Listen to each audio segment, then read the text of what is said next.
اعوذ باللہ من الشیطان الرجیم بسم اللہ الرحمن الرحیم اللہم صلی علی سیدنا مولانا محمد وعلی آلہ وعطرتہ بعدد کل معلوم لک۔ ناظرین محترم السلام علیکم ورحمۃ اللہ وبرکاتہ۔ پروگرام استخارہ آپ ملاحظہ کر رہے ہیں، روزانہ کم و بیش 6 سے 7 بجے کے درمیان آپ پروگرام دیکھا کرتے ہیں، اور پروگرام میں آپ کی کالز شامل ہوتی ہیں۔ لائیو کال کے ذریعے آپ ہمیں جوائن کرتے ہیں، اپنی زندگی کے مسائل، مشکلات، پریشانیاں ڈسکس کر رہے ہوتے ہیں، اور مستند علماء کرام، ممتاز و محترم مشائخ اعظام یہاں تشریف فرما ہوتے ہیں، اور وہ آپ کی تشفی فرما رہے ہوتے ہیں روحانی وظائف کے ذریعے اور قرآنی وظائف کے ذریعے، اور آپ کے لیے کوئی نجات کا راستہ تلاش کرنے کی کوشش کی جاتی ہے۔ سراسر ہمارا پروگرام فلاح و بہبود کے حوالے سے ہے، عام آدمی کا بھلا ہو جائے، بجائے اس کے کہ وہ کسی غلط طرف جائے، کسی ایسے ویسے پیر کے ہتھے لگ جائے۔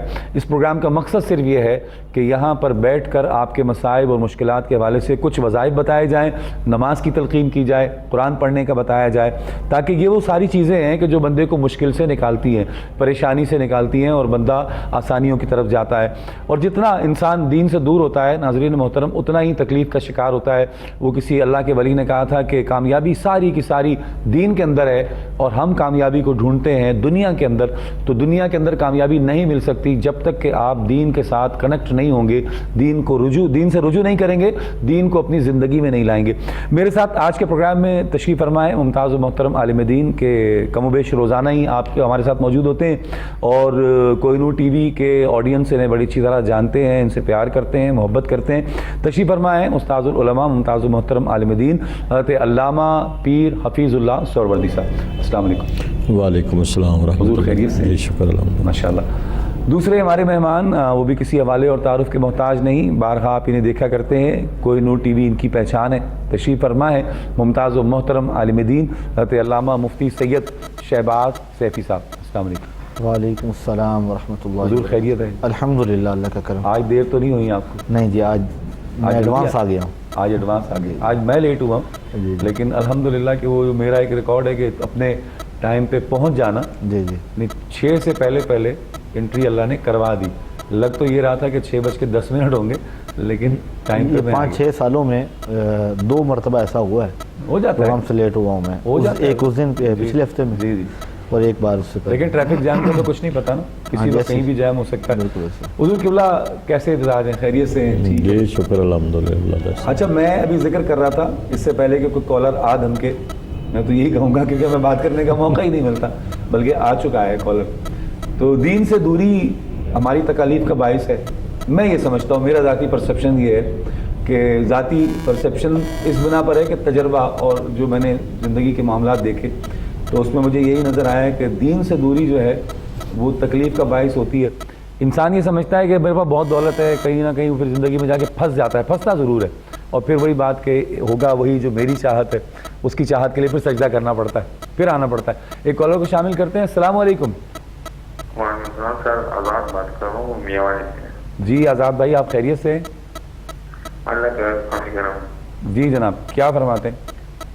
سر میں نے مولوی صاحب سے ایک بات پوچھی تھی کہ زنا کے حوالے سے نا کیا بولتے ہیں، مجھ سے میں خود کافی گنہگار ہوں اس حوالے سے، اور ابھی میں خود شادی شدہ، ابھی خود اپنی بچی، مجھے کافی ڈر لگ رہا ہے نا۔ میں سمجھا نہیں، کیا کہہ رہے ہیں، کس حوالے سے؟ میں کہہ رہا ہوں زنا کے حوالے سے کیا گناہ ہے، اور دوسری بات یہ کہ ابھی تو میں نے شادی کر لی ہے، شادی سے پہلے؟ ہاں کافی مشکل۔ اچھا، اب کیا پوچھنا چاہ رہے ہیں اس حوالے سے؟ اس حوالے سے ابھی تو میری اپنی بچی بھی دنیا ہے، مجھے کافی ڈر لگ رہا ہے اس بات سے، میں نے فرمایا تھا کہ یہ چیز صحیح، ٹھیک ہے آزاد بھائی، ایک بات کا ہمیشہ خیال رکھنا ہے آپ نے، ایک بات کا ہمیشہ خیال رکھنا ہے کہ کبھی علل اعلان اپنے جو آپ نے گناہ آپ سے مرتکب ہو گئے ہیں، آپ جس گناہ کے، کبھی اس کا علل اعلان آپ نے ٹیلی فون پر، کسی ٹی وی پر، کسی جگہ اپنے علل اعلان اپنے گناہ کا اعلان نہیں کرنا کہ مجھ سے یہ گناہ ہوا ہے۔ ٹھیک ہے آپ سے ہوا ہے، لیکن آپ ڈھکے چھپے لفظوں میں بھی عالم دین سے، علماء سے پوچھ سکتے تھے، لیکن اس طرح علل اعلان اپنے گناہ کا اعتراف کرنا، اب جتنے لوگوں نے سنا میدان محشر میں یہ سارے گواہ ہوں گے کہ آپ نے یہ کام کیا ہے۔ تو کوشش یہ کیا کریں کہ جو گناہ بندے سے ہو جائے اس کا اعلان نہ کیا جائے، بلکہ کوشش کی جائے اللہ سے چھپ چھپ کر معافی مانگی جائے۔ اللہ ستار العیوب ہے، وہ عیبوں کے پردے ڈھکنے والا ہے، عیبوں پر پردے ڈالنے والا ہے، وہ لوگوں کو دکھاتا نہیں ہے، تب تک نہیں دکھاتا کہ جب تک کہ بندہ لمٹ کراس نہ کر جائے، حد سے باہر نہ چلا جائے۔ جب بندہ حد سے باہر جاتا ہے پھر اللہ دنیا کو بتا دیتا ہے کہ لو جی یہ بندہ یہ کام چھپ چھپ کے یہ کام کرتا ہے۔ حضور کیا فرماتے ہیں اس حوالے سے؟ میں نے کچھ غلط تو نہیں کہا؟ بسم اللہ الرحمن الرحیم، الصلاۃ والسلام علیک یا رسول اللہ وعلی آلک و صحابک یا حبیب اللہ۔ بہت شکریہ، آپ نے بالکل صحیح کہا ہے۔ دیکھیں، دو چیزیں ہیں اسلام کے اندر، کوئی بھی جرم ہے یا تو اس کی ایویڈنس ہے، شہادت ہے، یا پھر اس جرم کا ارتکاب ہے، وہ خود بندہ جو ہے نا اقبال جرم کر لے۔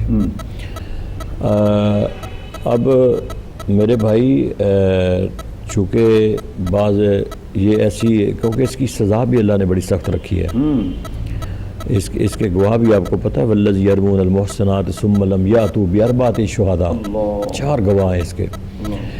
اچھا، بات یہ ہے کہ جب ایویڈنس نہ ہو، کوئی شہادت نہ ہو، تو پھر اقبال جرم اگر کر دیا جائے تو اس پر بھی حد لاگو ہو جاتی ہے، کیونکہ یہ حدود میں ہیں، یہ چیزیں جو یہ گناہ حدود میں ہیں، کسی ذاتی فرد واحد کا اس سے کوئی تعلق نہیں ہے، کیونکہ وہ حدود جس سے معاشرہ تباہ ہوتا ہے وہ 5 ہیں جو قرآن میں بھی جن کا ذکر ہے، 4 کا، اور 1 کا حدیث میں ذکر ہے۔ تو اب یہ ہے کہ اب آپ کو تو کوئی جانتا نہیں ہے، آپ نے کال کر دی، آئندہ آپ اقبال جرم ان چیزوں سے یا تو سزا کے لیے تیار ہو جائے نا بندہ کہ یا اللہ مجھے یہاں ہی سزا مل جائے تو بہتر ہے، جیسے صحابی نے حضور کی بارگاہ میں جا کے کہا، تو یا تو سزا کے لیے تیار ہو جائے کہ ٹھیک ہے جی میں یہاں کی سزا لے لیتا ہوں، اگلے جان کی سزا مجھے چاہیے۔ اگر یہ ممکن نہیں ہے، شہادت نہیں ہے، تو آپ جتنی توبہ کر سکتے ہیں وہ توبہ کریں، توبہ استغفار کریں، اللہ کے حضور میں معافی مانگیں، کیونکہ وہ کہہ رہے تھے کہ میں نے اسی سے نکاح کر لیا ہے، تو اب آپ توبہ استغفار کریں جتنا کر سکتے ہیں۔ نکاح نہیں کی؟ یہ ذکر کیا انہوں نے، کسی اور سے کی؟ ہاں بس شادی ہو گئی، کرتے رہے، پہلے ارتکاب ہوتا رہا، شادی کہیں اور کی ہے پھر؟ شادی اور کی ہے تو دیکھیں نا، یا تو سزا کے وہی آ گیا نا، لیکن توبہ استغفار کریں، اللہ استغفار کی کثرت کریں۔ بس یہ میں اگر ایک بات ایڈ کروں تو وہ یہ ہے کہ میرے بھائی نے جب کال کی ہے تو آپ نے فوری طور پہ کہہ دیا، پیر صاحب قبلہ نے بھی بتا دیا، اقبال جرم نہیں کرنا چاہیے، بتانا نہیں چاہیے۔ نوجوان ہماری ینگ جنریشن میں یہ مسئلہ ہے کہ غلطیاں کر کے پھر اسے اپنے دوستوں میں بیان کرتے ہیں، ایک تو اس کا اعلان اور تشہیر نہیں ہونی چاہیے، دوسری بات یہ ہے کہ ان کا اس بات کو بیان کرنا یہ احساس ندامت ہے، اور یقیناً احساس ندامت جب ہو جائے تو توبہ کی توفیق بھی نصیب ہو جاتی ہے۔ ایمان کہیں نہ کہیں دل میں ایمان ہے، یہ ایمان کی علامت ہے، اور زنا ایک ایسا عمل ہے جس کے بارے میں ہمارا یہ عقیدہ ہے کہ جب گناہ کرتا ہے تو اس وقت ایمان اس سے الگ ہو جاتا ہے، اس لمحہ، اس لحظہ، اس کے بعد پھر اس کے ایمان اس میں موجود ہوتا ہے، گناہ سے فارغ ہوتا ہے تو پھر ایمان واپس آ جاتا ہے۔ لہٰذا ایمان ہے، اور جب مسلسل بندہ گناہ کرتا ہے تو اس وقت یہ انسان کو گناہ نہیں لگتا۔ صحیح میرے بھائی، آپ کو اگر یہ اس بات کا احساس ہے تو اللہ کی بارگاہ میں توبہ کریں، اس کے رحمت کے دروازے کھلے ہوئے، صحیح، اس کی بارگاہ میں توبہ کریں، اور جو چیز انہوں نے کہی ہے اس کی طرف جو ہے نا وہ میں ذرا رہنمائی کرنا چاہتا ہوں ذرا واضح طور پہ۔ انہوں نے کہا کہ اللہ نے مجھے بیٹیاں دی ہیں، شادی ہو گئی، اب مجھے ڈر لگتا ہے، اب یہ جو ایک بات مشہور ہے نا کہ زنا ایک قرض ہے، امام شافعی کا قول ہے، ان کی طرف منسوب ہے، کچھ لوگ کسی اور بزرگ کی طرف بھی منسوب کرتے ہیں کہ زنا ایک قرض ہے، لوٹتا ہے، لیکن اس حوالے سے اگر ہم اسلامی تعلیمات کو دیکھیں تو یہ بہت بڑی جو ہے نا وہ ایک تصحیح میں عرض کرنے جا رہا ہوں، وہ یہ ہے کہ قرآن میں اللہ کا فیصلہ ہے وَلَا تَزِرُوا، فرمایا اللہ کبھی کسی اور کا بوجھ کسی اور پر نہیں ڈالتا۔ اگر غلطی باپ کرے تو سزا بیٹی کو نہیں ملے گی، ایسا نہیں ہے، بیٹی گناہ کرے تو سزا باپ کو ملے، ایسا نہیں ہے۔ لہٰذا یہ قول ایک بزرگ کا قول ہے، ان کی طرف منسوب ہے، لیکن ہم یہ کہیں کہ یہ ایسا ہے تو ایسا نہیں ہے۔ اگر جس نے غلطی کی ہے سزا بھی وہ پائے گا آخرت میں، اور اگر توبہ کرتا ہے تو اللہ تعالیٰ معاف فرمانے والا ہے۔ تو اس حوالے سے آپ کے ذہن میں جو خلش ہے وہ تو آپ اسے کلیئر کریں، اور جو دوسری بات یہ ہے کہ آپ بچیوں کی تربیت اچھے انداز میں کریں، اپنی نگاہوں کی حفاظت کریں، اب سچے دل سے توبہ کر لیں۔ وہ یقیناً اللہ شاہ صاحب مولانا روم نے کہا تھا نا کہ جہاں پہ جاگے وہیں سویرا، جہاں آپ کی آنکھ کھل گئی ہے نا، کھل گئی تو وہیں آپ کی صبح ہے۔ اب جب صبح ہو گئی ہے تو رات کو چھوڑ دیں آپ، اس پر مولانا رومی فرماتے ہیں کہ جو رات گزر گئی ہے اس کو چھوڑ کے اب جو سورج طلوع ہوا ہے اس کی روشنی کو لو اور پھر جو اللہ کا حکم ہے، جو اہل اللہ کا طریقہ ہے وہ اختیار کرو۔ اچھا دوسری بات یہ ہے کہ مقصد یہ ہے کہ زنا، میں نے آپ دیکھا ہے بڑا ان کا کال آ گئی ہے تو بات کر لیتے ہیں اس پہ، کہ شادی ہو چکی ہے تو بھی جناب وہ کہیں اور منہ مار رہے ہیں، بیوی بھی مار رہی ہے، ہم نے دیکھا ہماری سوسائٹی میں ہے یہ، بیوی بھی مار رہی ہے، شوہر بھی مار رہا ہے، شوہر بھی کہیں لگا ہوا ہے، بیوی بھائی اگر کوئی ایسا ہی مسئلہ ہے دوسری شادی کر لو، تیسری کر لو۔ اسلام نے اسی لیے تو ان کی سزا بھی سخت رکھی ہے نا، اگر شادی شدہ جوڑا کرتا ہے تو اسے سنسار کیا جائے، اسلام میں اس کی سزا سخت ہے، اور اگر انمیرڈ ہیں، غیر شادی شدہ ہیں تو انہیں کوڑے مارے جائیں۔ صحیح، اس صورت میں 100 درے ہیں، 100 کوڑے ہیں، اور اگر شادی شدہ کرتا ہے، کیونکہ یہ زیادہ سخت گناہ ہے شادی شدہ ہونے کے بعد زیادہ۔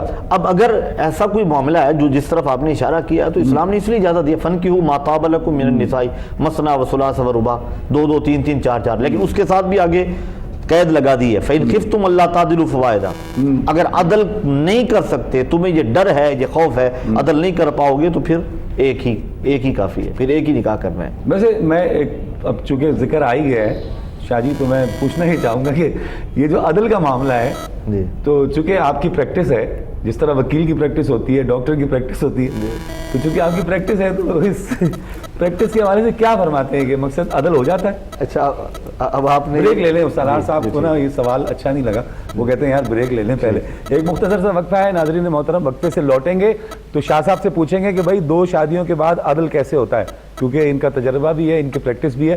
حاضر ہوتے ہیں ایک مختصر سے وقفے کے بعد۔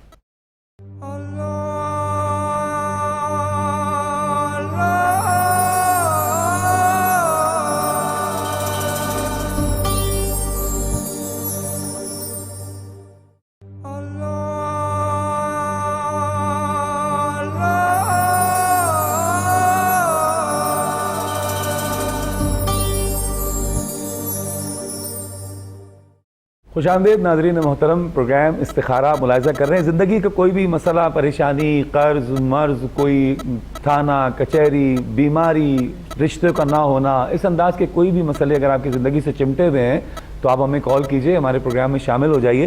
علماء کرام آپ کی رہنمائی فرمائیں گے، آپ کو وظیفہ بتائیں گے، لیکن شرط وہی ہے کہ مجھے حفیظ اللہ سہروردی صاحب کی بات بڑی اچھی لگتی ہے کہ میں اپنے ہر بندے سے کہتا ہوں، اپنے مرید سے، محبت کرنے والے سے، جاننے والے سے، کہ بھائی میرا وظیفہ کبھی مت پڑھنا اگر تم نماز نہیں پڑھتے، اگر نماز پڑھتے ہو تو پھر میرا وظیفہ پڑھنا، نہیں پڑھتے تو پھر وظیفے کا کوئی فائدہ نہیں ہے۔ بریک پر جانے سے پہلے آپ سے سوال میں کر گیا تھا کہ بھائی وہ عدل جو ہے یہ کیسے ممکن ہے؟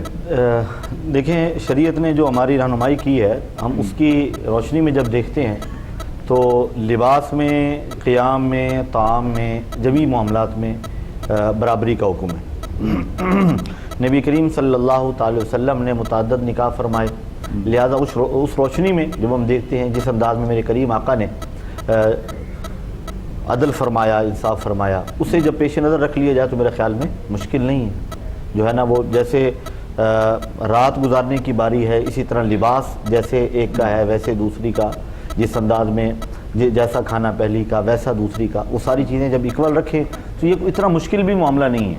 الحمدللہ عدل ہو جاتا ہے، آپ نے کہا عدل ہو سکتا ہے، یعنی آپ کی پریکٹس میں یہ ہے الحمدللہ کہ عدل ہو جاتا ہے۔ صحیح۔ اور یقیناً جب بندہ ایسا جو ہے نا وہ ایسا بندہ عام دنیا دار اگر دوسرا نکاح کرے، لازم ہے کسی عالم سے ان مسائل کو سمجھ لے، پھر کرے، سمجھنے کے بعد کرے تاکہ حق تلفی نہ ہو۔ اگر کسی ایک کی حق تلفی ہوتی ہے تو قیامت کے دن یہ معاملہ بڑا سخت ہے۔ صحیح۔ قبلہ پیر صاحب، آپ کی مسکراہٹ اور آپ کی جو زومانی جو آپ کے چہرے پہ چیزیں آ رہی ہیں میں دیکھ رہا ہوں، تو میں کیا سمجھوں کہ آپ یہ کہنا چاہ رہے ہیں کہ عدل نہیں ہو سکتا 2 بیویوں میں؟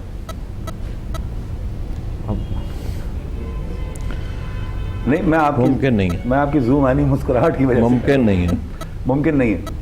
اچھا، کیا وجہ؟ دیکھیں اس دور میں یا اس سوسائٹی اور معاشرے میں یہ پیغمبروں کا ہی کام ہے کہ جو انصاف کر جائیں۔ اچھا۔ اللہ نے جب انصاف کی بات کی ہے اور پھر کہ ممکن ہے، میرا تو نہیں خیال کہ آج کے دور میں، آپ دیکھیں نا کہ ایک پہلی بیوی کی عمر 50 سال ہے، دوسری آپ 20 سال کی لے آئیں گے، تو مجھے بتا دیں کیسے انصاف کریں گے؟ کیسے انصاف کریں گے؟ ایک کی عمر 50 سال ہے، اس کے ساتھ آپ نے 20 سال کی رفاقت گزار لی ہے، ایک آپ نئی 20 سال کی لے کے آ رہے ہیں، کیا انصاف کریں گے آپ؟ جتنا ٹائم ایک کو دے رہے ہیں دوسری کو ٹائم دیں گے؟ یعنی فطری جبلت بھی ہے نا انسان کی، وہ بھی اجازت نہیں دیتی۔ ایک کالر کو شامل کرتے ہیں، آپ کے ویسے فتوے کا رد ہو گیا جناب۔ السلام علیکم ورحمۃ اللہ وبرکاتہ۔ السلام علیکم۔ السلام علیکم سر۔ جی جناب۔ سر ہمیں ایک وظیفہ مولوی صاحب سے پوچھنا ہے کہ صبح میرے بچے کا انٹرویو ہے اور ہمیں کوئی وظیفہ بتائیں تاکہ وہ اللہ کرے پاک ہو۔ ٹھیک ہے، جاب کے لیے ٹھیک ہے میرے بھائی، بالکل بتاتے ہیں آپ کو۔ جی پیر صاحب بتائیے۔ دیکھیں میرے بھائی، آپ اس طرح کریں کہ جس کے جاب کا مسئلہ ہے، جو جاب کرنا چاہتا ہے، وہ ایک نماز کی پابندی کرے اور لا حول ولا قوت الا باللہ العلی العظیم اس کو 21 مرتبہ ہر نماز کے بعد پڑھا کرے، صحیح، انشاءاللہ اس کے لیے آسانیاں پیدا ہو جائیں گی۔ یعنی لا حول ولا قوت الا باللہ العلی العظیم 21 مرتبہ پڑھے ہر نماز کے وہ بعد۔ تو فرما رہے ہیں کہ صبح جانا ہے اس نے انٹرویو کے لیے، تو کوئی ایسا خاص کوئی رات میں پڑھ لے یا فجر کے بعد پڑھ لے جس کی برکات کچھ مل جائے؟ صبح اگر جانا ہے تو صبح اس طرح کریں کہ آپ صبح کی نماز پڑھیں، نماز پڑھنے کے بعد ایک تسبیح درود شریف کی پڑھیں اور 3 مرتبہ سورۃ النجم پڑھیں۔ واہ، سورۃ النجم ہے 27ویں پارے میں، سورۃ النجم کو 3 مرتبہ پڑھ کے دعا کر کے اللہ کے حضور میں چلے جائیں اور یا ودودو پڑھتے جائیں۔ واہ، یا وہاں پہنچے جہاں انٹرویو ہے، وہاں اپنے جب تک انٹرویو نہیں ہوتا وہاں یا ودودو پڑھتے رہیں، یہ دونوں انگلیاں ہاتھ جو ہے مٹھی اس کو بند رکھیں اور یا ودودو پڑھتے رہیں، انشاءاللہ انٹرویو اچھا ہو جائے۔ جو ایگزامنر ہو، جو انٹرویو لینے والا انٹرویو اچھا یا ہو ودودو کا ورد جائے، رکھیں۔ اس میں کشش ہے، تسخیر ہے، محبت ہے، واہ واہ، انشاءاللہ اچھا ہو جائے۔ بڑا بہترین وظیفہ آپ نے بتا دیا، اللہ کرے کہ یہ عمل کریں اور کامیاب ہو جائیں۔ پہلی بات تو صبح کی نماز پڑھنی ہے نا، وہ پڑھیں گے تو پھر یہ ہاں نہیں پڑھیں گے جناب، جب نوکری کا مسئلہ آتا ہے، جب چھوکری کا مسئلہ آتا ہے، جب دوسرے مسئلے آتے ہیں نا، تو لوگ پھر جناب نمازیں تو کیا سجدے وہ جانماز پھاڑ دیتے ہیں ان چکروں میں، ہم نے دیکھا ہے ایسا۔ تو مجنو ہوا بدنام تو لیلا کو دل دے کر میرے نبی کو دل دیا ہوتا تو کیا ہوتا، یہ وہ والی بات ہے۔ اور وہ چند دن کی وہ مجنو اور لیلا کی جو محبت ہوتی ہے، جب پھر وہ فیڈر کے پیسے اور سبزی اور چکن کے پیسے، دوسری چیزوں کے پیسے جب نکالنے ہوتے ہیں نا، تو وہ ساری محبت کھڑکی میں سے باہر جاری ہوتی ہے۔ ایک کالر کو شامل کرتے ہیں۔ السلام علیکم۔ السلام علیکم۔ وعلیکم السلام جناب۔ وعلیکم السلام۔ میں کیا تسی ٹھیک ہو؟ ہاں ٹھیک ٹھاک۔ ہاں جناب، کی پوچھنا جی پیر صاحب کو لوں؟ جی جی میں بات کر رہی ہوں، ماشاءاللہ ماشاءاللہ۔ جی آپ نے ٹی وی کی آواز کھولی بھی ہے، اس لیے آپ کی آواز نہیں آ سکتی پراپر۔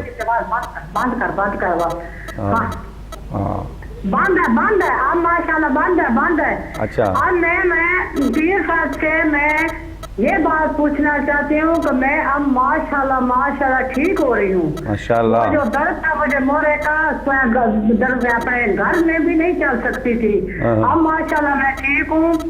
سویرے میں اتنی مجھے درد ہوتی تھی، میں بیمار جب مورے کی درد تھی تو میں کرسی پہ بیٹھ نماز پڑھتی کرسی پہ، تو کرسی پہ بھی بیٹھ کے میں روتی تھی، مجھے اتنا درد تھا۔ تو مٹھائی کب کھلا رہی ہیں آپ؟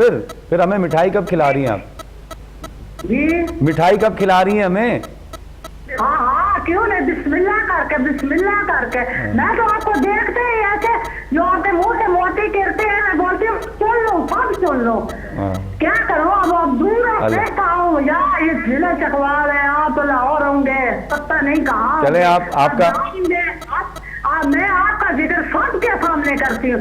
اچھا میں وظیفے میں آپ کو صرف آپ پیر صاحب سے پوچھ لوں جو واپس پھر مجھے جھڑک نہ دے، میں نے وہ 786 دفعہ میں بسم اللہ 8 بجے سے پہلے پڑھ لیتی ہوں، ٹھیک ہے؟ واپس جو لا حول ولا قوت الا باللہ انہوں نے میں پہلے پڑھتی تھی لا حول ولا قوت الا باللہ العلی العظیم میں نہیں پڑھ، اب میں ماشاءاللہ پوری تسبیح 100 کی پڑھتی ہوں، وہ پڑھتی ہوں سبحان اللہ و بحمدہ سبحان اللہ العظیم، ٹھیک ہے؟ واپس جو مجھے ہاتھ میں پڑھتی تو رہتی ہوں، وظیفے ہم میں نہیں پڑھتی۔ بالکل ٹھیک ہے، آپ کو بتاتے ہیں سارا پروگرام آپ کے نام ہو جائے گا، پیچھے اور لوگ بھی انتظار میں۔ بہت شکریہ بڑی مہربانی آپ کی. قبلہ پیر صاحب یہ آپ کا ہی میٹر ہے اور آپ نے ہی اسے دیکھنا ہے, کیا فرماتے ہیں؟ دیکھیں یہ اللہ تعالیٰ کی مہربانی ہے, اللہ کا کرم ہے کہ اللہ سونے حبیب کا صدقہ ہمیں اچھا فیڈ بیک ملتا ہے, کیونکہ جب کوئی مریض ٹھیک ہوتا ہے تو ڈاکٹر کو بڑی خوشی ہوتی ہے, اور ہم تو پھر بھی اس مالک کا شکر ادا کرتے ہیں کہ مالک چلو تیری عطا کردہ چیزیں ہم اس مخلوق خدا کو دیتے ہیں. ہمارے یہاں بیٹھنے کا کچھ حاصل تو حاصل ہوتا ہے, اچھا فیڈ بیک ملتا ہے. میری بہن بڑی خوشی ہوئی ہے کہ اللہ تعالیٰ نے آپ کو صحت تندرستی دی ہے.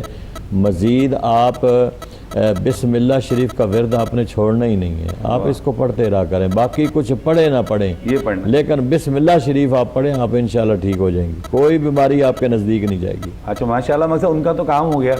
اب وہ فرما رہی ہے میں چکوال میں ہوں, آپ لاہور میں, تو چکوال سے TCS بھی ہو سکتا ہے. اب مرید آپ کی ہیں, کام ان کا ہو گیا ہے, اب مٹھائی وہ تو نہیں کھلا رہی, تو کم از کم آپ مٹھائی کھلائیں. جی میں اس کا جواب دے دیتا ہوں. میری بہن آپ وہاں نماز پڑھ کے نا ہماری پوری ٹیم کے لیے, ہم سب کے لیے آپ صرف دعا کر دیا کریں, اور آپ کی صحت یابی کی خوشی میں ان دوستوں کو مٹھائی میں کھلا دوں گا.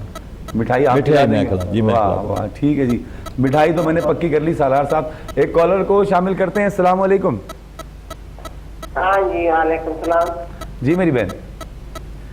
جی میں لاوی سے بات کر رہی ہوں. میں نے پانچ میں لگایا تو میرا پانی خراب تھی گیا, تو میں اس کو پوچھنا چاہتی ہوں بھائی میرا پانی کیوں خراب ہو گیا؟ کیا خراب ہو گیا؟ کیا خراب ہو گیا میری بہن؟ پانی نہیں بور کرایا, پمپ لگایا, پمپ میں پانی خراب ہو گیا. اچھا وہ کیوں خراب ہو گیا؟ اچھا اچھا اچھا اچھا ٹھیک ہے ٹھیک ہے, بالکل بتاتے ہیں آپ کو, بالکل بتاتے ہیں. بہت شکریہ بہت شکریہ. اچھا یہ کال تو ان کی آ گئی, لیکن ایسا کراچی میں ہمارے ایک دوست ہیں, انہوں نے بورنگ کروائی. یہ بورنگ کروائی تو مجھے یاد آ گیا وہ قصہ. تو پوری گلی میں سب لوگوں نے اپنا اپنا بور کروایا. اب وہ 9 گھر, 10 گھر تھے, ان کا کارنر والا تھا, باقی کے 9 تھے.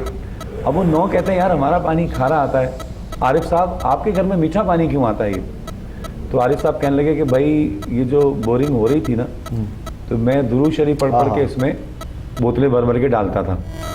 کہہ رہے اس کی برکت ہے. کیا فرماتے ہیں شاہ صاحب؟ اچھا جی, یہ جو پانی کا معاملہ ہے نا, یہ علاقے کا بھی فرق ہوتا ہے, اور اس علاقے کی مناسبت سے ایسا ہوتا ہے. اب چونکہ ہمیں پالا پڑا ہے ان معاملات سے, لاہور میں بڑا وافر پانی ہے, پنجاب کے اکثر علاقوں میں, لیکن کچھ علاقے ایسے ہیں, پہاڑی علاقے ہیں کہ جہاں پہ ایک جگہ پہ تو 60-70 جو ہے نا فٹ پہ پانی وافر آ رہا ہے, اور اس کے قریب ہی ایک جگہ ہے جہاں پہ پانی جو ہے نا وہ آپ کو 200 فٹ پہ نہیں ملے گا, یا 300 فٹ پہ پانی نہیں ملے گا.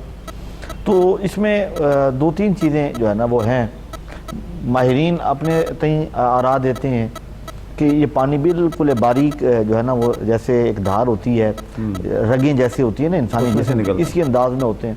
تو سم ٹائم ایسا ہوتا ہے کہ زمین پہ ہلکا سا جو ہے نا وہ زلزلہ آیا تو چٹانیں اپنی جگہ سے کھسکتی ہیں, تو وہ جگہ بند ہو گئی تو لگا پانی بند ہو گیا ہے. تو وہ لوگ سمجھتے ہیں کہ شاید کسی نے بند کر دیا ہے یا کچھ کر دیا ہے. تو جن علاقوں میں پانی کم ہوتا ہے وہاں یہ مسئلہ ہوتا ہے. اور رہا پانی کا کھاری ہونا یا میٹھا ہونا, یہ اللہ کے فضل سے ہے. نبی کریم صلی اللہ تعالی علیہ وسلم کی بارگاہ میں حضرت انس رضی اللہ تعالیٰ عنہ, ان سے مروی حدیث پاک ہے, آج میں نے خطبہ جمعہ میں بھی وہ بیان کی. حضرت انس فرماتے ہیں حضور ہمارے گھر میں تشریف لائے, ہم نے عرض کی حضور کا ہمارا کنواں جو ہے وہ کھاری ہے. حضور نے اپنا لعاب دہن عطا فرمایا, ہم نے ڈالا تو وہ کنواں میٹھا ہو گیا. تو جب حضور کے لعاب دہن سے کنواں میٹھا ہو سکتا ہے, تو عارف صاحب کا وہ کراچی میں درود پاک کی برکت سے بھی جو ہے نا وہ بور کا پانی میٹھا ہو سکتا ہے. تو میری بہن آپ جو ہے نا وہ اس حوالے سے, ہاں ایک بات جو ہے نا وہ تجربے کی ہے, اگر حضرت خضر علیہ السلام کی روح کو اصال ثواب کیا جائے مسلسل, تو پھر پانی اچھا نکل سکتا ہے. اچھا ہاں, وہ اصال ثواب کیسے ہوگا؟ بس کچھ پڑھ کے, جتنا کچھ آپ کو آتا ہے, کچھ صورتیں پڑھ لیں, یا 3 بار سورہ فاتحہ اور 2 بار سورہ فاتحہ, 3 بار سورہ اخلاص شریف پڑھ لیں, اور پھر جناب حضرت خضر علیہ السلام کی روح کو اس کا اصال ثواب کریں, جیسے ہم عام اصال ثواب کرتے ہیں. پہلے حضور صلی اللہ علیہ وسلم کی بارگاہ میں پیش کریں, حضور کے وسیلہ سے جمیع انبیاء کرام, اور پھر حضرت خضر علیہ السلام کا بھی نام لیں, تو اس سے انشاءاللہ امید ہے کہ پانی اور درود پاک کی کثرت کریں. ٹھیک ہے, بہت شکریہ جناب مفتی صاحب. ایک بریک ہے, وقفہ ہے, وقفے پر جا رہے ہیں. ناظرین محترم ہمارے ساتھ رہیے گا, حاضر ہوتے ہیں مختصر سے وقفے کے بعد.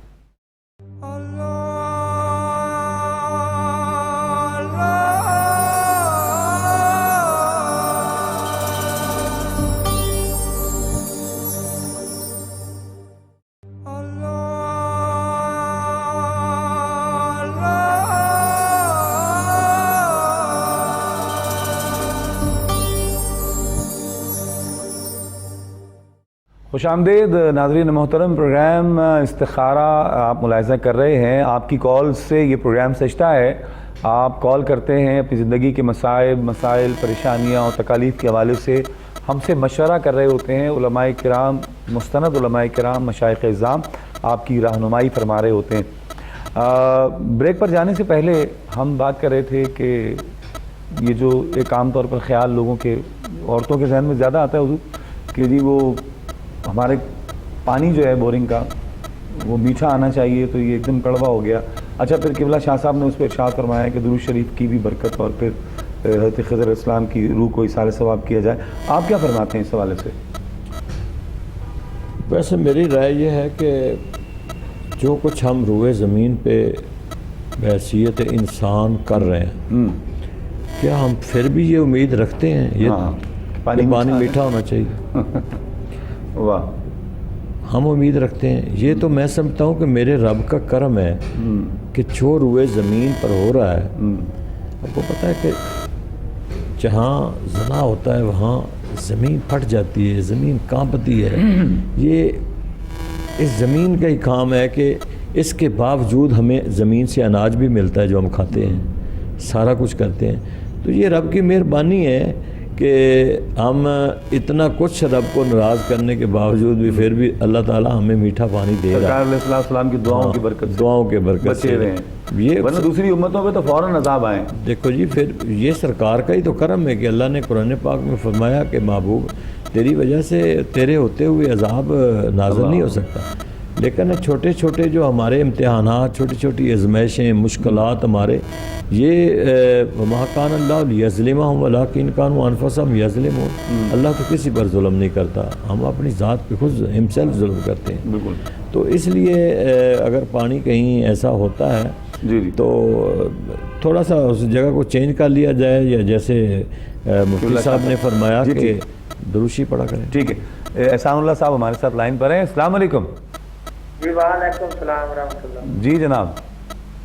حضور میں نے پوچھنا تھا کہ میرے گھٹنوں میں درد رہتا ہے اس کے بارے میں. ٹھیک ہے، ٹھیک ہے، بالکل آپ کو بتاتے ہیں. احسان اللہ صاحب عمر کتنی ہے آپ کی؟ 46 سال. 46 سال. ٹھیک ہے، 46 سال میں تو نہیں ہونا چاہیے، جوانی میں مانجا نہیں ڈھیلا ہونا چاہیے. بالکل آپ کو بتاتے ہیں جناب. شاہ صاحب کیا فرماتے ہیں؟ اس کے لیے اگر میں سورہ شفا بتاؤں تو بہت زیادہ جو ہے نا مجرب ہے. 7 مرتبہ سورہ فاتحہ پڑھ کے جو ہے وہ گھٹنوں پہ ہاتھ پھیرتے ہوئے، اچھا، اور ساتھ میں دم کرتے جائیں. اول و آخر 7 بار درود پاک پڑھیں. 7 بار شروع میں درود پاک پڑھیں، پھر 7 بار سورہ فاتحہ پڑھیں، اور پھر 7 بار درود پاک پڑھیں، اور یہاں پہ پھونک مار لیں. اچھا، دن میں کم از کم 3 دفعہ یہ دم کریں، صبح دوپہر شام. ٹھیک. اور سرسوں کے تیل پر بھی یہ دم کر کے رکھ لیں اور گھٹنوں پہ لگائیں. سورہ فاتحہ، سورہ فاتحہ 7 مرتبہ، اور 7 مرتبہ اول آخر درود شریف پڑھ کے. ٹھیک. انشاءاللہ گھٹنوں کا درد جاتا رہے گا. صحیح. اچھا پیر صاحب یہ بتائیے کہ کل میں ایک جگہ پڑھ رہا تھا تو ایک صاحب نے اس کتاب میں لکھا ہوا تھا کہ اگر کسی بہن بیٹی کو حمل نہیں ٹھہرتا، بچہ نہیں ہوتا، مطلب 2 سال ہو گئے 3 سال، تو وہ درود تاج بتا رہے تھے کہ درود تاج پڑھا جائے. کیا کہتے ہیں اس حوالے سے؟ دیکھیں ہر ایک کے نا اپنے وظائف میں چیزیں ہوتی ہیں. اگر کوئی بتا رہا ہے تو میں بھی کہ اس کے وظائف میں ہو یا اسے کسی سے اجازت ملی ہو، اس کے لیے مجرب ہو تو وہ بتا رہا ہے. تو اس لیے اگر کوئی بتا رہا ہے تو اگر تو واقعی اسے اجازت ہے اس چیز کی تو پھر پڑھنا چاہیے درود. اچھا، درود تاج کی فضیلت بڑی ہے. کیا بات؟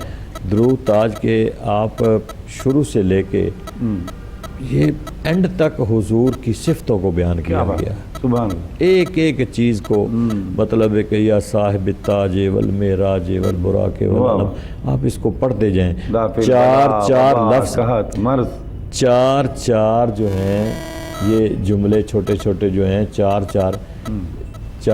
جملوں پہ آگے موضوع چینج ہو رہا ہے. اللہ پتہ ہے آپ کو؟ واہ واہ واہ واہ. 4 جملوں پہ صاحب التاج والمعراج والبراق والعلم یہ موضوع ہے. دافع البلا والوبا والقحط والمرض والعلم، بیماروں کے لیے حضور، مطلب کہ 4 جملوں پہ نا حضور کے یہ شفٹیں چینج ہو رہی ہیں اور حضور کے اوصاف بیان ہو رہے ہیں. تو یہ اس کی بڑی خوبصورتی. اگر درود تاج انسان پڑھے نا تو بڑا نکھار آتا ہے اس کی زندگی میں.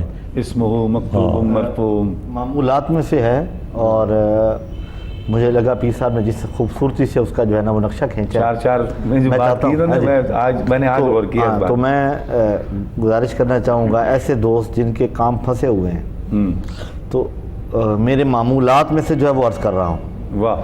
نماز فجر کے بعد اور نماز عصر کے بعد 7 مرتبہ درود تاج پڑھنا شروع کر دیں. کیا بات. 7 بار, اور اس میں ناغہ نہ ہو, کیونکہ رجت والا معاملہ اس میں بہت زیادہ ہے. اچھا. اس میں اگر ناغہ نہ کریں اور اس کی ترتیب یہ رکھ لیں, نماز پنجگانہ کی پابندی اس میں ضروری ہے. فجر کے بعد اور عصر کے بعد 7 بار پڑھیں, کامیابوں کے تاج انشاءاللہ سر پہ سج جائیں گے. واہ. رجت والی جو بات ہے نا, یہ بھی سمجھنے والی بات ہے.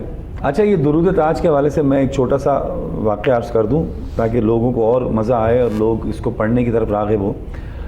میرا ایک معمول یہ ہے کہ جب میں صبح گھر سے نکلتا ہوں یا دوپہر میں, جب بھی میں گھر سے نکلتا ہوں تو گاڑی مطلب سٹارٹ کی اور چلنا شروع کیا تو اللہم صلی علی سیدنا مولانا محمد صاحب التاج والمعراج والبراق والعلم دافع البلاء والوباء یہ میں پڑھتا ضرور ہوں.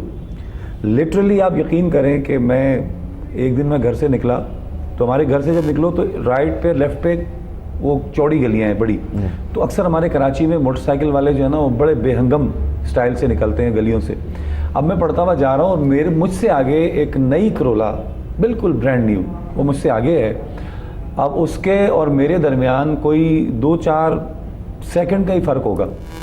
ادھر سے جناب وہ نکلا ہے بائک والا, اب میں کیا پڑھ رہا ہوں, دافع البلاء والوباء والقحط, میں بلا اور وبا کے درمیان ہوں. آپ یقین کریے, اور دھماکے کی آواز مجھے آئی ہے اور جا کے اس کے وہ ہٹ ہوا ہے نئی گاڑی کا. اس نے جناب پورا دروازہ اندر کر دیا. میں سوچ رہا تھا, میں نے کہا یار میں تو ادھر کھڑا ہوا تھا کہ دافع البلاء والوباء والقحط. حضور پیر صاحب کیسا کرم ہے, یہ آپ کو اللہ نے محفوظ رکھا, مجھے اس کی برکت سے محفوظ رکھا. حالانکہ فاصلہ کوئی نہیں ہے, 2-3 سیکنڈ کا. میں دافع البلاء والوباء پہ تھا اور وہ دھماکے کی آواز آئی مجھے. کیا فضل ہے, مطلب کیا کرم ہے. بس تھوڑی سی بات سمجھ میں اگر آ جائے, اللہ رب الجلال ہمیں درود تاج پڑھنے والا بنا دے. اور اسی طرح درود ناریہ ہے, اس کی بھی ایک اپنی یہ روح کو جو ہے نا وہ چاشنی ملتی ہے اس سے نا. روح آپ کی جو ہے نا وہ, میں سمجھتا ہوں کہ جب بندہ یہ الفاظ پڑھ رہا ہوتا ہے اور عام احباب جو ہیں جو معنی نہیں سمجھتے عربی کا, تو وہ پہلے ایک بار اس کا معنی ذہن نشین کر لیں. معنی جب ذہن میں ہوں گے پھر زیادہ مزہ آئے گا, پھر اور سرور آئے گا. جب وہ پڑھیں گے نا, اسمہ مکتوب مرفوع مشفوع منقوش فی اللوح والقلم سید العرب والعجم جسمہ مقدس معطر, جب یہ پڑھتا جائے گا نا بندہ تو اس کی چاشنی اس کی روح میں اترتی جائے گی. کیا اسی طرح وہ درود ناریہ بھی نا پیر صاحب, وہ اللہم صلی صلاۃ کاملۃ وسلم سلاما تاما. اچھا, میں حضور بریک کی طرف جائیں گے, میں انشاءاللہ ایک واقعہ ہے چھوٹا سا آپ سے ڈسکس کروں گا انشاءاللہ. حاضر ہوتے ہیں جناب ایک مختصر سے وقفے کے بعد.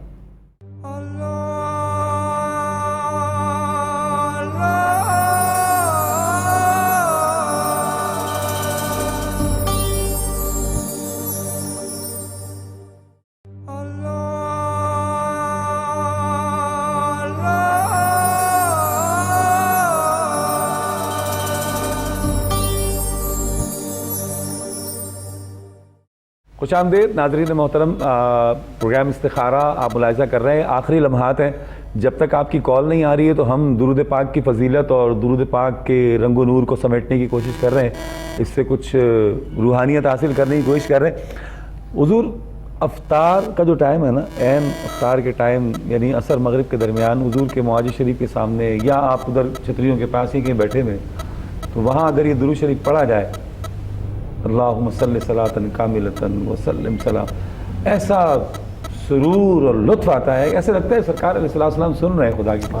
ایک کالر کو شامل کرتے ہیں, پھر پیر صاحب سے انشاءاللہ اس پر رائے لیتے ہیں. السلام علیکم. السلام علیکم, میں سائمہ بات کر رہی ہوں. جی سائمہ. 1 ماہ پہلے میں نے آپ کو فون کیا تھا تو سیکنڈ میرج کے لیے آپ نے وظیفہ مجھے بتایا تھا یاوا ہابو کا نا. اچھا, تو میں نے 41 ڈیز پڑھا ہے. اب یہ ہے کہ رشتے آ رہے ہیں لیکن اس پر فائنل نہیں ہو رہا ہے. اچھا, کل میں نے ایک رشتہ ہے اس کی میٹنگ کرنی ہے, تو آپ مجھے کوئی آگے وظیفہ دے دیں اس کے بعد میں پڑھنے کے کہ فائنل ہو جائے. 1-2 آئے ہیں لیکن کچھ فائنل نہیں ہو رہا.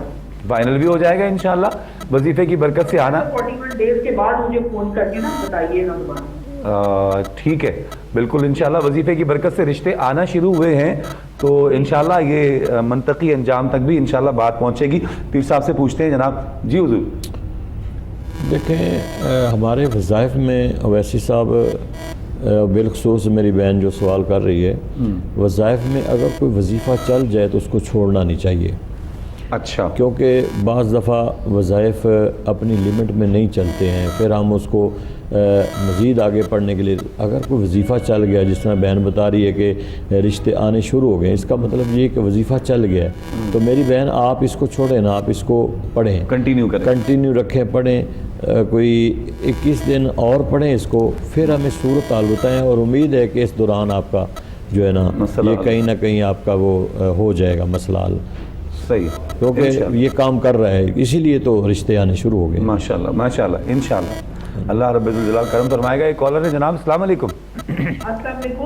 مجھے آپ نے وظیفہ دیا تھا 2 ماہ پہلے سیکنڈ میرج کے لیے, شادی کے لیے. جی جی. یا وہابوں کا آپ نے کہا کہ آپ 41 ڈیز پڑھ کے اس کے بعد آپ بتائیے گا پروپوزل کا. تو رشتے آ رہے ہیں لیکن کوئی فائنل نہیں ہو رہا, مجھے اور وظیفہ بتائیں پڑھنے میں فائنل ہو جائے. تو میری بہن ابھی آپ نے کال کی تھی, ہم نے آپ کو جواب بھی پیر صاحب نے بتایا, لیکن غالباً آپ نے سنا نہیں جواب. جی لائن کٹ گئی تھی تو میں نے کہا شاید آپ نے. اچھا چلیں اب آپ پروگرام دیکھیں, دوبارہ بتا دیتے ہیں آپ کو. پروگرام دیکھیں آپ. بہت شکریہ. قبلہ پیر صاحب ریپیٹ کرنا پڑے گا. میری بہن میں نے یہی عرض کیا تھا کہ بعض دفعہ وظائف چلتے نہیں ہیں. اگر وظائف چل جائیں تو اس کا مقصد یہ ہے کہ وہ وظیفہ کام کر رہا ہے, کیونکہ ان وظائف کی تعداد ہوتی ہے. تو آپ اس کو کنٹینیو رکھیں, پڑھتی رہیں, کیونکہ رشتے آ رہے ہیں انشاءاللہ. 21 دن 21 ڈیز آپ مزید اس کو پڑھیں آپ, اور اس کے بعد ہمیں بتائیں. اسی دوران ہی اسی ڈیوریشن کے دوران انشاءاللہ کہیں نہ کہیں آپ کی بات جو ہے وہ پکی ہو جائے گی. صحیح. اس کو فوکس کرتے ہوئے بالکل اسی کو فوکس کریں اور توجہ کے ساتھ پڑھیں انشاءاللہ. ان کو اندازہ نہیں یا وہابوں کا وظیفہ تکڑا کتنا ہے. اللہ اکبر اللہ اکبر. ایک کالر ہے جناب ہمارے ساتھ. السلام علیکم. جی السلام علیکم. السلام علیکم. وعلیکم السلام جناب. جناب میں نے پوچھنا یہ تھا کہ میرے گھر میں مطلب ہمارے علاقے میں بلکہ کچھ مسائل ہیں, تو میرے ساتھ ذاتی مسئلہ ہے کہ میں جو بھی کوئی جانور وغیرہ یا اس طرح کی کوئی چیز رکھتا ہوں تو وہ ٹھیک سے نہیں, مطلب جب وہ کسی نقل ہوتا ہے تو یا تو اسے کوئی بیماری لائی جاتی ہے, کچھ اس طرح کے معاملات ہے, کوئی دیکھا جائے اس میں کیا وہ وظائف وغیرہ کوئی اس طرح کی چیز بتائی جائے. ٹھیک. کہاں سے بات کر رہے ہیں؟ میں آزاد کشمیر سے بات کر رہا ہوں. آزاد کشمیر میں کس جگہ سے؟ بٹر جگہ کا نام ہے, یہ ضلع پونچھ میں آتی ہے. پونچھ میں آتا ہے. ٹھیک ہے ٹھیک ہے میرے بھائی, بالکل آپ کو بتاتے ہیں جناب, ہمارے ساتھ رہیے, آپ کو بالکل بتاتے ہیں. شاہ صاحب کیا فرماتے ہیں؟ اچھا, یہ جانوروں کی بیماریوں کے حوالے سے ایک گزارش یہ ہے کہ اگر پورے علاقے میں یہ مسئلہ ہے پھر تو قابل غور ہے. اچھا. ہاں پھر تو قابل غور ہے, اور پھر اس کے حوالے سے بہت کوئی سارے انوائرمنٹ کا اثر ہے یا کوئی غذا میں کوئی ایسا مسئلہ ہے, اس وجہ سے ایسا ہوتا ہے کہ پورے علاقے میں ہو. ہاں جی, اور روحانی وجہ سے بھی ایسا ہوتا ہے. اچھا. ہاں جی, اس کا بھی ایک پھر ہوتا ہے کہ ایک جگہ کو حصار کر کے اس حصار میں ایک بار اس علاقے کے سارے جانوروں کو, یہ پرانے دور میں یہ بزرگوں کا ایک طریقہ تھا کہ ایک حصار بنایا جاتا تھا, اور اس حصار میں پھر سارے جانوروں کو لایا جاتا تھا. ایک انٹرسٹ بنا دی ہے. اچھا. 2 لکڑیاں گاڑ کے, اور پھر ایک پڑائی سے اس کا حصار کیا جاتا تھا, اس میں ان سارے جانوروں کو ایک بار داخل کر کے پھر اس حصار سے نکالا جاتا تھا. اب اگر جو ہے نا انہوں نے کہا ذاتی طور پہ یہ مسئلہ ہے, اب بات واضح نہیں ہوئی کہ سب کے ساتھ سیم مسئلہ ہے یا باقیوں کے ساتھ الگ الگ مسائل ہیں اور ان کے ساتھ یہ ہے, تو آپ نے ایک عمل کرنا ہے, بڑا آسان سے میں عرض کر رہا ہوں. وہ آپ نے کرنا یہ ہے کہ قرآن پاک کی کہتے مبارکہ ہے وَمَا أَنفَقْتُم مِّن نَفَقَةٍ أَوْ نَذَرْتُم مِّن نَذْرٍ فَإِنَّ اللَّهَ يَعْلَمُ وَمَا لِلظَّالِمِينَ مِنْ أَنصَارٍ. یہ آیت مبارکہ آپ نے پڑھنی ہے. پہلے کسی حافظ صاحب سے, قاری صاحب سے, اس کا تلفظ ٹھیک طرح سمجھ لیجئے گا, پھر اسے پڑھنا ہے. آپ اپنے جانوروں کو روزانہ صبح شام 11 بار یہ پڑھ کے, اول آخر 11 بار درود پاک پڑھ کے دم کریں, اور پانی پہ یہ دم کر روزانہ اس کے جو ہے نا وہ چھینٹے ڈالیں. اگر پاسبل ہو تو ایک جوابی لفافے کے ساتھ خط ہمیں بھیج دیں, یہاں سے کچھ ہم نقش بھیجیں گے, وہ نقش جو ہے ان کا چھڑکاؤ بھی کریں گے اور جانوروں کو اس کا پانی بھی پلائیں گے, تو انشاءاللہ ان کے جانور محفوظ ہو جائیں گے اور مزید جو ہے نا وہ کوئی تکلیف نہیں. بڑی خوبصورت آیت کی طرف آپ نے ان کو یاد دلایا ہے. اور سبھی آڈینس کو یقیناً جہاں جہاں تک بات جا رہی ہے وما انفقتم من نفقات او نذرتم من نذر فإن اللہ یعلم ما للظالمین من انصار. کیا بات ہے, نظر کے لیے خاص طور پہ اس کو بد نظری کے لیے پڑھنا چاہیے. واہ جی واہ. اچھا حضور کیا فرماتے ہیں, ہم درود شریف پر تھوڑی سی بات کر لیتے ہیں جب تک کہ کال آتی ہے. تو سرکار کی بارگاہ میں کھڑے ہو کر پڑھنے کا, درود کا تو ویسے ہی لطف ہے, ویسے ہی ایک مزہ ہے, اور جو دل سے پڑھا جائے تو کرم ہوتا ہے. اور حضور کی بارگاہ میں کھڑے ہو کر پڑھنا, اور پھر یہ جو خاص طور پر آپ نے بھی ارشاد فرمایا کہ 4 کے بعد مضمون بدل رہا ہے, یہ چیزیں سمجھ کے اگر پڑھیں تو کتنا مزہ آئے. کیا فرماتے ہیں؟ یہی تو بات ہے کہ ہمارے جو اسلاف ہیں وہ پہلے سمجھتے تھے پھر پڑھتے تھے. ہم پڑھتے بھی نہیں اور سمجھنے کی کوشش بھی نہیں کرتے ہیں, لیکن حقیقت یہ ہے کہ جتنا لطف ہے اس میں حضور علیہ السلام درود پاک میں, اگر یہ سارا حقیقت میں حضور کی اداؤں پہ درود ہے. کیا بات. میں نے کافی اس پہ غور و خوض کیا ہے, لیکن درود تاج حضور کی اداؤں کا نام ہے. ساری ادائیں ہیں میرے مصطفیٰ کی, سارے مطلب ہے کہ ایک ادا حضور کا خاصہ ہے, وہ عام نہیں ہے, وہ حضور کا خاصہ ہے. ایک ادا جو اس میں ذکر کی گئی ہے تو حسن و جمال کو پیش کیا گیا ہے, حضور کے واقعات کو پیش کیا گیا ہے. تو ایک چیز کو لیں, اس کو یقیناً جیسے آپ فرما رہے تھے کہ وہ گاڑی کی بات, تو اگر انسان اس کو پڑھنا شروع کر دے تو میرا خیال ہے کہ انسان ہر نامراد نہیں ہو سکتا. نہیں, نامراد تو سوال ہی. درود نبی پر درود شریف پڑھنے والے دیکھو کیسے نام. آخری کالر ہے جناب ہمارے ساتھ, لاسٹ کالر. السلام علیکم. جی اللہ کا بڑا احسان, بڑا شکر ہے. کیا فرماتے ہیں؟ سر میرے گھر والے کو میدے کا بہت پرابلم ہے, رات کو بہت گیس ہو جاتی ہے, بہت زیادہ پرابلم ہے. تو آپ اپنی گھر والی کو بروسٹ اور چکن ٹکے نہ کھلایا کریں نا. میں نے کہا اپنی گھر والی کو بروسٹ, چکن ٹکے, برگر, یہ ساری چیزیں نہ کھلایا کریں. یہ نہیں کھاتے. اچھا ٹھیک ہے. کتنے عرصے سے بیماری ہے یہ؟ بیماری کتنے عرصے سے ہے؟ اچھا ٹھیک ہے بالکل بتاتے ہیں آپ کو. شاہ صاحب آخری کال ہے ہماری, کیا بتاتے ہیں اس پر وظیفہ؟ اچھا, معدے کی بیماریوں کے لیے سورہ قریش بڑی مجرب ہے. کھانے پر دم کر کے کھانا کھائیں. جب کھانا سامنے آئے 3 بار درود پاک پڑھیں, درمیان میں 5 بار سورہ قریش پڑھیں. لیلاف قریش ایلافہم رحلۃ الشتاء والصیف. 3 بار پڑھ لیں تو 5 بار زیادہ بہتر ہے. اگر کم پہ رہنا ہے تو 3 بار بھی کر سکتے ہیں, لیکن 5 بار زیادہ مناسب رہے گا. صحیح. تو یہ پڑھ کے کھانے پہ دم کریں, پھونک ماریں اور وہ کھانا تناول کرنا شروع کر دیں. اگر یہ روٹین بنا لیں گے تو امید ہے کہ انشاءاللہ. اور دوسری بات یہ ہے کہ کھانے سے پہلے پانی پئیں, اگر مجبوری ہو تو درمیان میں پئیں, آخر میں بالکل جو ہے نا وہ پانی نہ پئیں, اور کوئی بھی لکوڈ لینا چھوڑ دیں کھانے کے بعد. لیکن ڈاکٹر کو بھی دکھائیں. ہو سکتا ہے چونکہ پرانا معدے کا مرض بتا رہے ہیں تو ہو سکتا ہے کہ کوئی اور وجہ السر معدہ ہو جائے یا کوئی ایسا مسئلہ ہو جائے. کسی حکیم کے پاس جائیں, کسی ڈاکٹر کو دکھائیں, اس کے بعد یہ وظیفہ بھی والا عمل. بہت شکریہ شاہ صاحب, آپ کا بہت شکریہ. حضور پیر صاحب آپ کا بھی بہت شکریہ تشریف لائے. ناظرین محترم, پروگرام کا وقت تمام ہوا. انشاءاللہ مجھے امید ہے کہ جو وظائف بتائے گئے آپ ان کے بتائے ہوئے طریقے کے مطابق, نظام کے طریقے کے مطابق ہی پڑھیں گے تو انشاءاللہ آپ کو فائدہ ہوگا. اپنے میزبان شوکت اویسی کو اجازت دیجیے, انشاءاللہ کل آپ سے پھر ملاقات ہوگی. آخر میں پیر حفیظ اللہ سہروردی صاحب دعا فرمائیں گے. اپنا بہت خیال رکھیے گا. اپنے میزبان شوکت اویسی کو اجازت دیجیے. اللہ نگہبان. بسم اللہ الرحمن الرحیم. اللہم صلی علی سیدنا مولانا محمد وعلی آل سیدنا مولانا محمد وبارک وسلم علیہ. اللہم ربنا تقبل منا انک انت السمیع العلیم وتب علینا انک انت التواب الرحیم. اللہم ربنا یا حنان یا منان یا دیان یا سبحان. الہ العالمین, ہماری دعاؤں کو اپنی بارگاہ میں قبول فرما, ہماری خطاؤں کو معاف فرما. جو مقاصد لے کر سوالات کے ذریعے اپنی حاجات سوالات کے ذریعے اس پروگرام میں شامل ہوئے ہیں مولا, سب کی نیک حاجات کو پورا فرما. آمین. سب کو اپنے نیک مقاصد میں کامیابیاں فرما. بیماروں کو صحت اور تندرستی عطا فرما. پروردگار عالم آسمانی زمینی آفات و بلیات سے ہم سب کو محفوظ فرما، آمین۔ حضور کی ساری امت کی خیر فرما، ارض پاکستان کی خیر فرما، ہم سب کی خیر فرما۔ صلی اللہ علی النبی الکریم الامین وعلی آلہ و اصحابہ اجمعین برحمتک یا ارحم الراحمین۔